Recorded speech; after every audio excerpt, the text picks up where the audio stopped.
Anche l'ultima roccaforte del basket friulano è caduta. La Pallacanestro Fossaltese, l'unica squadra di tutti i campionati regionali ad aver conservato l'imbattibilità al termine della regular season, ha conosciuto il suo primo dispiacere stagionale venerdì scorso in gara 1 di semifinale playoff di divisione regionale 2.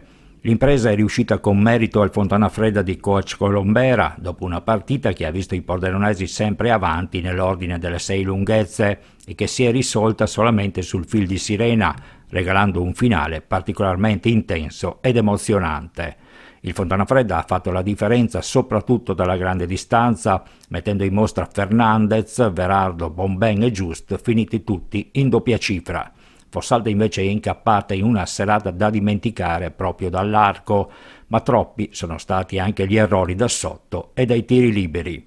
Nonostante tutto, dopo aver a lungo inseguito, i biancoverdi guidati da coach Radegonda si sono trovati la partita in mano a pochi secondi dalla fine, ma dalla lunetta e ancora da sotto sono arrivati gli errori decisivi che hanno fissato lo score sul 74-75 finale.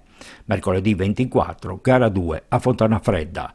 Nella seconda semifinale del girone pordenonese di divisione regionale 2, il Maniago invece ha avuto la meglio su Pasiano per 77-72, anche qui facendo saltare il fattore campo. Gara 2, sempre mercoledì 24 aprile, con inizio alle ore 21 a Maniago.